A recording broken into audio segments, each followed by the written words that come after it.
তেরখাদা উপজেলার ৫ নং তেরখাদা ইউনিয়ন ও ২ নং বারাসাত ইউনিয়ন জামাতের যৌথ উদ্যোগে মঙ্গলবার অনুষ্ঠিত হয়েছে গণমিছিল ও পথসভা। জাতীয় সনদের ভিত্তিতে পিআর পদ্ধতিতে নির্বাচন সহ ৫ দফা দাবিতে আয়োজিত এই কর্মসূচিতে ২ ইউনিয়নের বিপুল সংখ্যক নেতাকর্মী ও যুব সমাজ অংশগ্রহণ করে।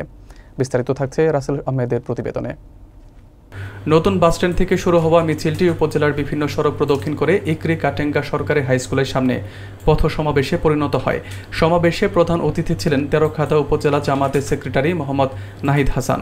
সভাপতিত্ব করেন ৫ নং ইউনিয়নের আমির আব্দুস সামাদ লিটন এবং সঞ্চালনা করেন সেক্রেটারি সাজ্জাতুল ইসলাম রানা। বিশেষ অতিথি হিসেবে বক্তব্য রাখেন ২ নং বারাসাত ইউনিয়নের আমির মাওলানা ইবাদুর রহমান ও সেক্রেটারি মাসুদুর রহমান। বক্তব্য দেন জামাত নেতা সাজ্জাতুর রহমান রাসেল, যিনি ন্যায়ভিত্তিক রাষ্ট্র গঠনে ইসলামী আন্দোলনের প্রয়োজনীয়তা তুলে ধরেন। এতে ২ ইউনিয়নের নেতাকর্মী ছাড়াও যুব সমাজের সক্রিয় অংশগ্রহণ ছিল চোখে পড়ার মতো।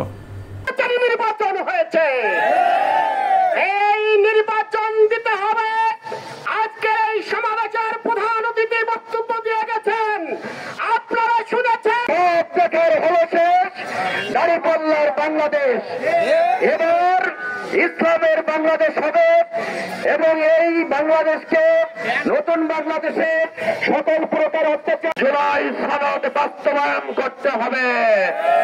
জুলাই সনদ যদি বাস্তবায়িত না হয় এদেশের তৌহিদি ছাত্র জনতাকে আগামী দিনে কোন স্বৈরাচার হবে।